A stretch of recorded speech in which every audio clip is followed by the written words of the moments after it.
कर्म आणि त्याचे रहस्य. कॅलिफोर्नियामध्ये लॉस एंजलस इथे 4 जानेवारी 1900 रोजी दिलेलं हे व्याख्यान. माझ्या आयुष्यात जी एक फार महत्त्वाची गोष्ट मी शिकलो आहे ती ही की कर्माच्या बाबतीत साध्या इतकंच साधनांकडेही लक्ष द्यायला पाहिजे. ज्यांच्यापासून मी हा धडा घेतला ते फार थोर पुरुष होते आणि त्यांचं स्वतःचं जीवन हे या महान तत्वाचं प्रत्यक्ष उदाहरण होतं. त्या एकाच तत्वापासून मी नेहमी अनेक महत्त्वाचे धडे शिकत आलो आहे आणि मला असं वाटतं की साध्या इतकंच साधनांकडे लक्ष देणं या एकाच तत्वात सर्व कर्मांच्या यशाचं रहस्य सामावलेलं आहे. आपल्या जीवनामध्ये फार मोठी चूक जर कोणती असेल तर ती ही की आपण ध्येयाकडे इतके आकर्षिले जातो, ते आपल्याला इतकं मोहक वाटतं, आपल्या मनावर त्याचा इतका प्रभाव पडतो की ते प्राप्त करून घेण्याच्या साधनांच्या तपशिलाकडे आपलं दुर्लक्ष होतं. पण जेव्हा जेव्हा आपल्याला अपयश येतं तेव्हा तेव्हा अगदी बारकाईनं त्याचं पृथक्करण केल्यास 99% वेळा आपल्याला असं दिसून येतं की आपण साधनांकडे पुरेसं लक्ष दिलेलं नाही, हेच आपल्या अपयशाचं कारण आहे. साधनं परिपूर्ण आणि बलवत्तर करण्यासाठी त्यांच्याकडे योग्य लक्ष देणं हे आपल्या पक्षी आवश्यक आहे. साधनं योग्य आणि परिपूर्ण असतील तर ध्येय प्राप्त झाल्याशिवाय राहणार नाही. आपण ही गोष्ट विसरून जातो की कारणापासूनच कार्याची उत्पत्ती होते. कार्य आपोआप निर्माण होत नाही आणि कारणं योग्य, अचूक आणि बलवान असल्याखेरीज कार्याची निर्मिती होणार नाही. एकदा ध्येय ठरवलं, त्याची साधनं निश्चित केली की मग आपण ध्येयाचा विचार करणं प्रायः सोडून दिलं तरी हरकत नाही, कारण आपल्याला खात्री असते की साधनं परिपूर्ण झाल्यावर ध्येय प्राप्ती झाल्या वाचून राहणार नाही. कारण जर उपस्थित असेल तर त्याचा परिणाम म्हणजे कार्य दिसून येण्यासाठी विशेष अडचण भासणार नाही. मग कार्याची उत्पत्ती होईलच. आपण जर कारणाच्या बाबतीत काळजी घेतली तर कार्य हे आपोआप निर्माण होईलच. ध्येयसिद्धी हे कार्य आहे आणि साधन हे कारण आहे. म्हणून साधनाकडे लक्ष देणं हे जीवन साफल्याचं रहस्य आहे. आपण भगवद्गीतेमध्ये सुद्धा हेच वाचतो आणि शिकतो की आपण सतत कर्म केलं पाहिजे. सर्व शक्ती एकवटून कर्म केलं पाहिजे. आपलं कर्म कोणत्याही प्रकारचं असो, आपण ते मन लावून केलं पाहिजे. आणि त्याचबरोबर आपण ध्यानात ठेवलं पाहिजे की आपण कर्मात आसक्त होता कामा नये. याचा अर्थ असा की दुसऱ्या कोणत्याही कारणामुळे आपण कर्म सोडून देता कामा नये आणि त्याचबरोबर जेव्हा वाटेल तेव्हा आपल्याला कर्माचा त्याग करता आला पाहिजे. आपण जर आपल्या जीवनाचं परीक्षण केलं तर आपल्याला असं आढळून येईल की दुःखाचं सर्वात मोठं कारण पुढील प्रमाणे आहे. आपण काहीतरी कार्य करायला सुरुवात करतो, त्याला आपण सर्वस्वी वाहून घेतो. आपल्याला त्यात अपयश आलं तरी आपण त्याचा त्याग करू शकत नाही. आपल्याला माहिती असतं की त्यापासून आपल्याला कष्ट होत आहेत आणि जर आपण यापुढेही त्याला चिकटून राहिलो तर आपल्यावर दुःखांचा डोंगर कोसळेल. ही जाणीव असूनही आपण त्याच्या बंधनातून सुटू शकत नाही. मधमाशी मध चाखायला येते पण तिचे पाय मधाच्या भांड्याला चिकटतात आणि तिला त्या भांड्यापासून दूर जाता येत नाही. पुन्हा पुन्हा आपली अशीच अवस्था होत असते. आपल्या ऐहिक जीवनाचं स्वरूप हे असं आहे. आपण जगात का म्हणून राहतो? मधाचा स्वाद घ्यावा म्हणून आपण या ठिकाणी आलो आणि आपले हातपाय मधाला चिकटून बसले. आपण काहीतरी पकडायला म्हणून आलो आणि अखेर आपण स्वतःच पकडले गेलो. उपभोग घेण्यासाठी आपण आलो पण आपणच उपभोग्य ठरलो. सत्ता गाजवण्यासाठी आपण आलो पण आपल्यावरच दुसरे सत्ता गाजवू लागले. काहीतरी काम करावं म्हणून आपण आलो पण आपणच दुसऱ्याच्या कामी लावले गेलो. सदा सर्वदा आपण हेच पाहत आलो आहोत आणि जीवनाच्या प्रत्येक क्षेत्रात आपल्याला हेच दिसून येत आहे. आपल्यावर दुसऱ्यांच्या मनाचा पगडा सतत बसतो आहे आणि आपण दुसऱ्यांच्या मनावर प्रभाव पाडण्याचा सतत प्रयत्न करीत आहोत. जीवनातील सुखांचा उपभोग आपल्याला घ्यावासा वाटतो पण सुखच आपली जीवनशक्ती भक्षण करतात. प्रकृतीकडून प्रत्येक गोष्ट आपल्याला मिळावी अशी आपल्याला इच्छा असते, पण सरते शेवटी आपल्याला असं आढळून येतं की प्रकृतीनेच आपल्यापासून प्रत्येक गोष्ट हिरावून घेतली आहे. तिने आपलं पूर्णपणे शोषण केलंय आणि आपल्याला बाजूला टाकून दिलंय. अशी जर वस्तुस्थिती नसती तर जीवन सुखमय झालं असतं. तरीही हरकत नाही. अपयश येवो, यश लाभो, आनंद वा दुःख होवो, जर आपण बंधनात सापडलो नाही तर आपलं जीवन सर्वदा सुखमय होईल. दुःखाचं प्रमुख कारण हे आहे की आपण आसक्त आहोत. आपण बंधनात सापडलेले आहोत. यासाठी गीता सांगते, सतत कर्म करा. कर्म करा पण आसक्त होऊ नका, बंधनात पडू नका. कोणत्याही वस्तूवरून मन काढून घेण्याची शक्ती स्वतःमध्ये साठवून ठेवा. एखादी वस्तू तुम्हाला कितीही प्रिय असो, तिच्यासाठी तुमचे प्राण कितीही व्याकुळ होत असोत, तिचा त्याग करण्याचा प्रसंग आला तर तुम्हाला होणाऱ्या यातना कितीही भयंकर असोत, तरी वाटेल तेव्हा तिचा त्याग करण्याचं सामर्थ्य तुमच्या अंगी असू द्या. दुर्बलांना या जगात स्थान नाही आणि परलोकातही नाही. दुर्बलतेमुळे मनुष्य गुलाम बनतो. सर्व शारीरिक आणि मानसिक दुःखांचं कारण ही दुर्बलताच होय. दुर्बलता म्हणजे मृत्यू होय. रोगाचे असंख्य जंतू आपल्या भोवती पसरलेले आहेत. परंतु जर आपण दुर्बल नसलो, जर आपले शरीर आधीपासून अस्वस्थ नसलं, तर ते आपल्याला काही करू शकत नाहीत. दुःखाचे असंख्य जंतू आपल्या भोवती हवेत तरंगत असले तरी काही हरकत नाही. आपलं मन जर कमकुवत नसेल तर आपल्याला स्पर्श करण्याचं धैर्य त्यांना होणार नाही. आपल्यावर प्रभाव गाजवण्याचं सामर्थ्य त्यांच्या ठिकाणी राहणार नाही. सामर्थ्य हेच जीवन आणि दुर्बलता हाच मृत्यू, हे एक महान सत्य आहे. बल हे सुख आहे, चिरंतन व शाश्वत जीवन आहे. दुर्बलता म्हणजे सतत दुःख कष्ट होय. दुर्बलता म्हणजेच मृत्यू होय. आसक्ती ही आजच्या अवस्थेत आपल्या सर्व सुखांची जननी आहे. आपल्याला आपल्या मित्रांबद्दल आणि नातलगांबद्दल आसक्ती वाटते. आपल्याला आपल्या बौद्धिक आणि आध्यात्मिक कर्माबद्दल आसक्ती वाटते. आपल्याला बाह्य जगातील वस्तूंबद्दल आसक्ती वाटते, म्हणून त्यांच्यापासून आपल्याला सुख मिळतं. तसंच ही आसक्तीच आपल्या दुःखांचं एकमेव कारण आहे. म्हणून आनंद मिळवण्यासाठी आपल्याला अनासक्त झालं पाहिजे. जर आपल्याला आपल्या इच्छेप्रमाणे अनासक्त होण्याचं सामर्थ्य लाभलं तर आपल्याला कोणत्याही प्रकारचं दुःख होणार नाही. ज्या माणसाच्या ठिकाणी कोणत्याही वस्तूवर आपल्या सर्व शक्तीनिशी मन लावण्याचं आणि त्याचबरोबर योग्य वेळी ते तिथून काढून घेण्याचं सामर्थ्य आहे, त्यालाच प्रकृतीपासून जास्तीत जास्त सुख मिळवता येईल. म्हणून आवश्यक गोष्ट ही की जेवढ्या शक्तीनिशी आपण एखाद्या वस्तूवर मन लावू, तेवढ्याच शक्तीनिशी ते आपल्याला तिथून काढता आलं पाहिजे. काही माणसं अशी असतात की त्यांना कशाबद्दलच आकर्षण वाटत नाही. त्यांना कधीही प्रेम करता येत नाही. ते पाषाण हृदयी आणि सहानुभूती शून्य असतात. आयुष्यातील अधिकांश दुःखांपासून ते सुटतात. भिंतीला दुःखाचा अनुभव कधीच येत नाही. भिंत कधी प्रेमच करत नाही. भिंतीला कधीच कष्ट होत नाहीत. पण भिंत ही केवळ भिंतच असते. निर्जीव भिंत होण्यापेक्षा आसक्त होऊन बंधनात पडणं अधिक चांगलं. म्हणून जो माणूस प्रेम करत नाही, जो निर्दय आणि पाषाण हृदयी असतो, तो आयुष्यातील बरीच दुःख टाळतो. पण त्याचबरोबर त्याला जीवनातील आनंदही मिळत नाही. आपल्याला हे नकोय. ही तर दुर्बलता आहे, मरण आहे.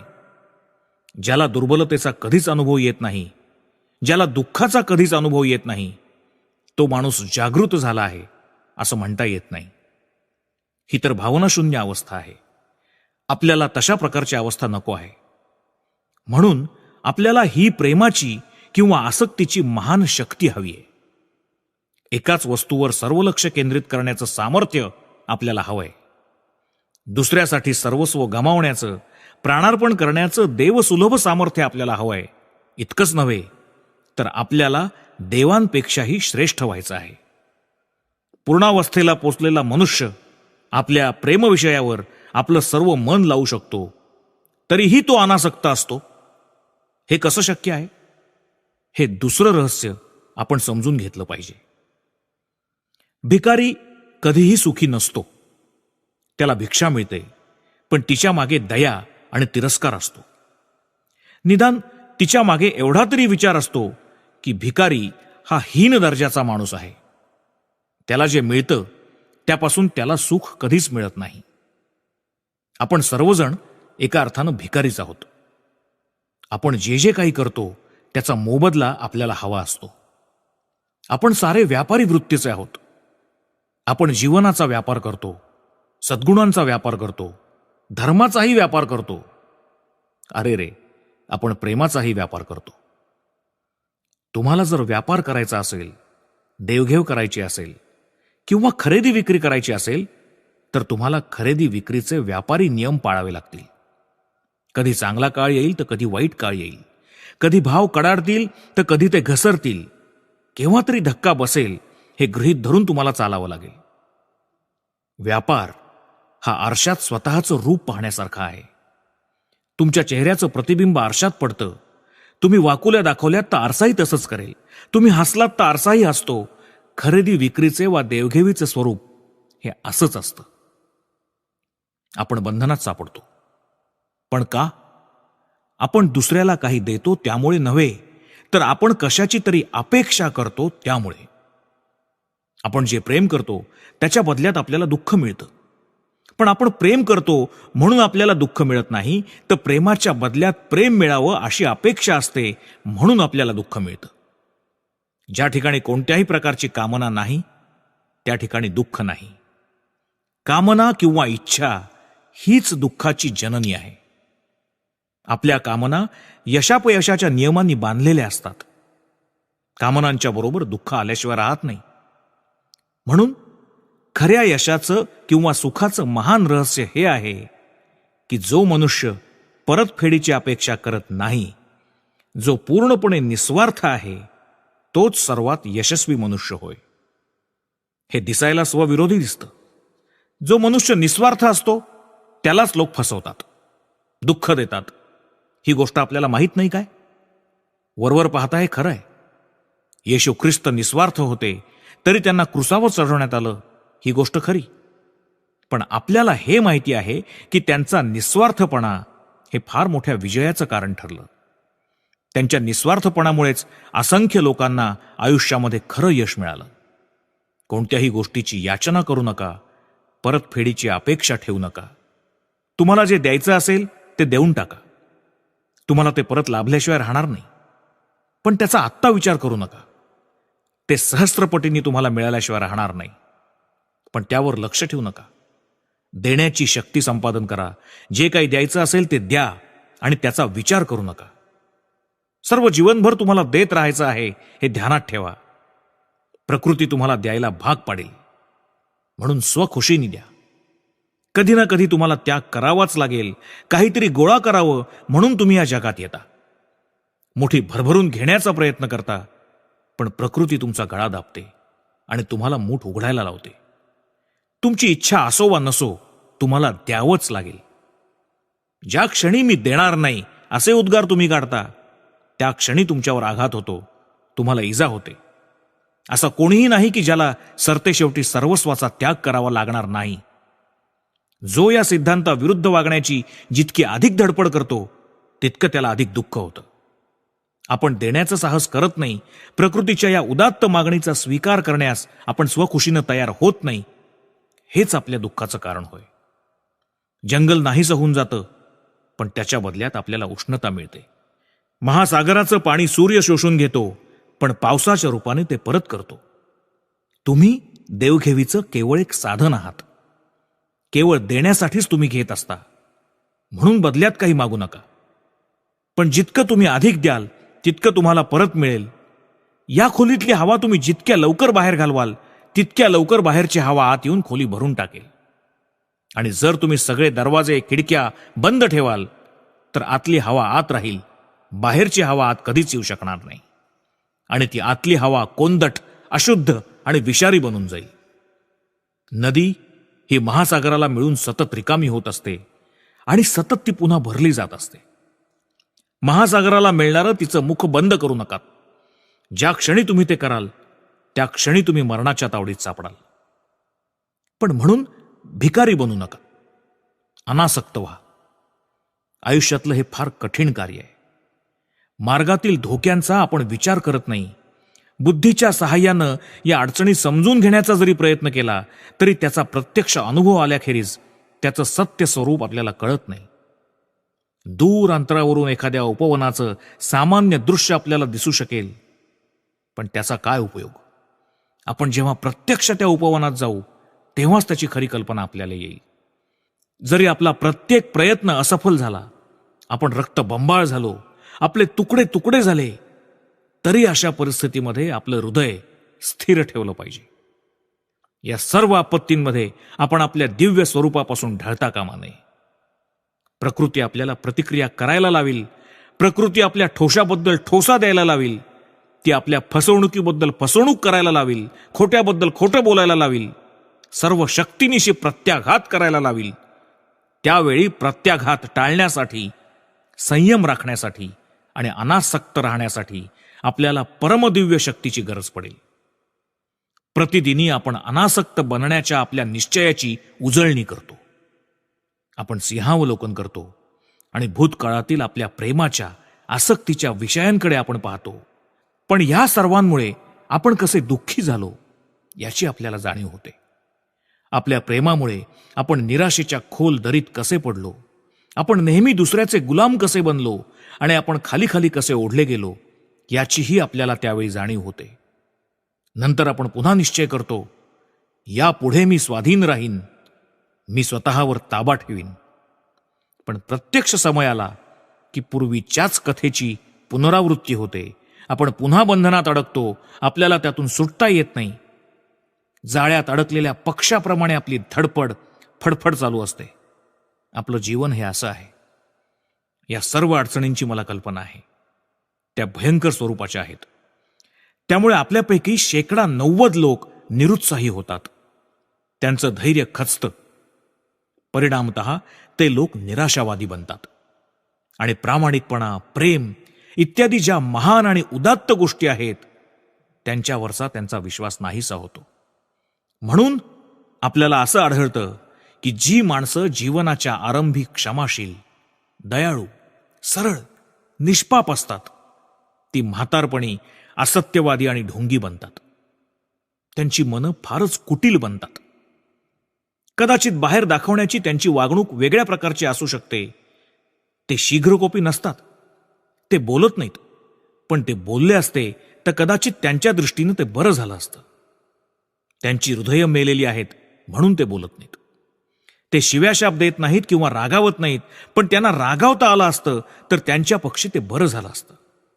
त्यांना शिव्याशाप देता आले असते तर ते सहस्त्रपटींनी बरं झालं असतं, पण ते काहीच करू शकत नाहीत. त्यांची हृदय मेलेली आहेत, ती काहीच करू शकत नाहीत.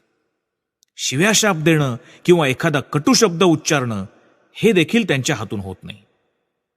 आपल्याला या सगळ्या गोष्टी टाळल्या पाहिजेत. यासाठीच मी म्हणतो की आपल्याला परमदिव्य शक्तीची आवश्यकता आहे. अतिमानवी शक्ती पुरेशी नाही. यातून सुटण्याचा एकमेव मार्ग म्हणजे परमदिव्य शक्ती हाच होय. तिच्या बळावर आपण या सगळ्या गुंतागुंतीतून, दुःखाच्या या वर्षावातून सही सलामत बाहेर पडू शकू. आपल्या देहाचे तुकडे तुकडे झाले, आपण छिन्न विछिन्न झालो, तरी आपलं हृदय सर्वदा अधिकाधिक थोर आणि उदार होत गेलं पाहिजे. ही गोष्ट कठीण आहे, पण सतत प्रयत्नांनी ती साध्य करून घेता येईल. आपण स्वतः जर दुबळे नसलो तर कोणत्याही गोष्टीचा आपल्यावर परिणाम होणार नाही, ही गोष्ट आपण ध्यानात ठेवली पाहिजे. आत्ताच मी आपल्याला सांगितलं की आपलं शरीर रोगाला अनुकूल नसेल तर आपल्याला कोणताच रोग होणार नाही. रोग हा केवळ जंतूंवर अवलंबून नसतो, तर आपल्या शरीराच्या अस्वस्थतेवर तो अवलंबून असतो. ज्या गोष्टीला आपण पात्र असतो तीच आपल्याला मिळत असते. अभिमान टाकून ही गोष्ट आपण समजावून घेतली पाहिजे की दुःख काही अकारण भोगावं लागत नाही. कोणावरही निष्कारण आघात झालेले नसतात. स्वतःच्या हातांनी मार्ग तयार केल्याशिवाय कोणतंही अनिष्ट आपल्यावर कोसळत नाही. आपण हे जाणून घेतलं पाहिजे.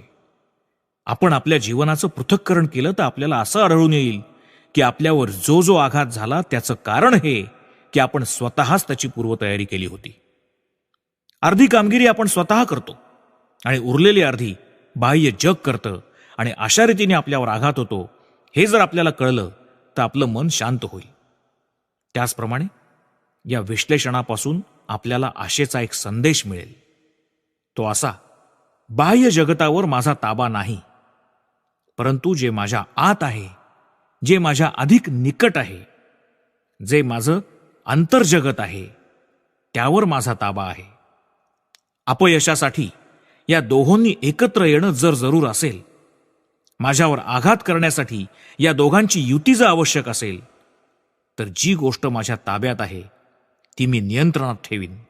आणि तसं झालं तर आघात कसा होईल? मी माझं स्वतःचं जर खरोखर नियमन केलं तर माझ्यावर कोणत्याही प्रकारचा आघात कधीच होणार नाही. अगदी लहानपणापासून सर्व आयुष्यभर बाहेरील कोणत्या ना कोणत्या वस्तूवर सारा दोष टाकण्याचा आपण प्रयत्न करत असतो. आपण स्वतःच सुधारण्याऐवजी इतरांना सुधारण्याचा जणू काही विडाच उचललेला आहे आणि त्यासाठी आपण नेहमीच तयार असतो. आपल्याला दुःख झालं की आपल्या मुखातून उद्गार निघतात, हे जग सैतानाचं आहे.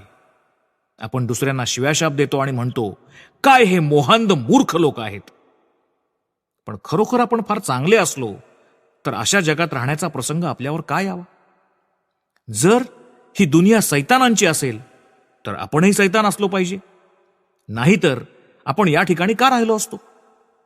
आपण म्हणतो, अरे रे, जगातले लोक किती स्वार्थी आहेत. हे सत्य असेलही, पण आपण चांगले आहोत तर त्यांच्या सहवासात आपण का बरं राहतो? याचा जरा विचार करा.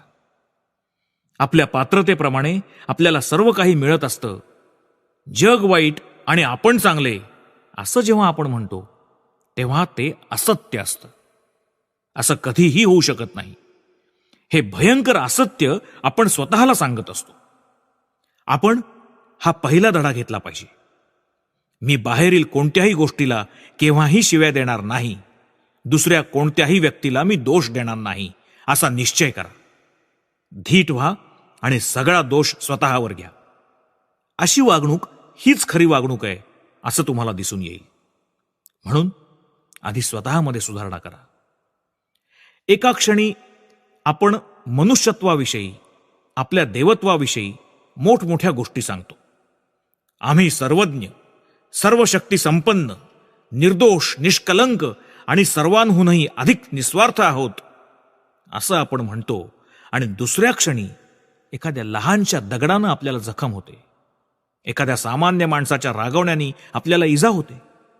एखाद्या मूर्खाच्या वागणुकीने स्वतःला दैवी समजणारे आपण दुःखी होतो. ही खरोखर लाजिरवाणी गोष्ट नाहीये का? जर आपण खरोखरच देव असतो तर असं घडलं असतं का? दोष आपला नसून जगाचा आहे हे खरं आहे का? जो सर्वात शुद्ध आणि उदात्त आहे तो ईश्वर या कश्चित गोष्टींनी दुःखी होऊ शकेल का? जर तुम्ही खरोखरच निस्वार्थ असाल तर तुम्ही ईश्वरासारखे आहात. कोणतं जग तुम्हाला त्रास द्यायला समर्थ आहे? अत्यंत घोर अशा नरकामधून देखील काही एक इजा न होता तुम्ही सही सलामत बाहेर पडू शकाल. पण ज्या अर्थी तुम्ही तक्रार करता आणि बाह्य जगतावर दोष लादण्याचा प्रयत्न करता, त्या अर्थी असं दिसून येतं की बाह्य जगाचा तुमच्यावर परिणाम होतो. आणि याचाच अर्थ हा की तुम्ही जो आवांटा आहात त्याप्रमाणे तुम्ही नाही आहात.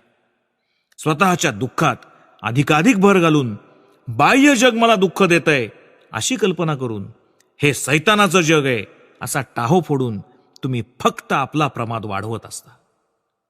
अमुक तमुक मनुष्य मला त्रास देतो, अमुक तमुक मनुष्य मला दुःख देतो अशी ओरड करून पूर्वीच्या दुःखात तुम्ही असत्याचीच भर घालत असता. आपण प्रथम स्वतःकडे लक्ष दिलं पाहिजे, एवढं आपण करू शकतो.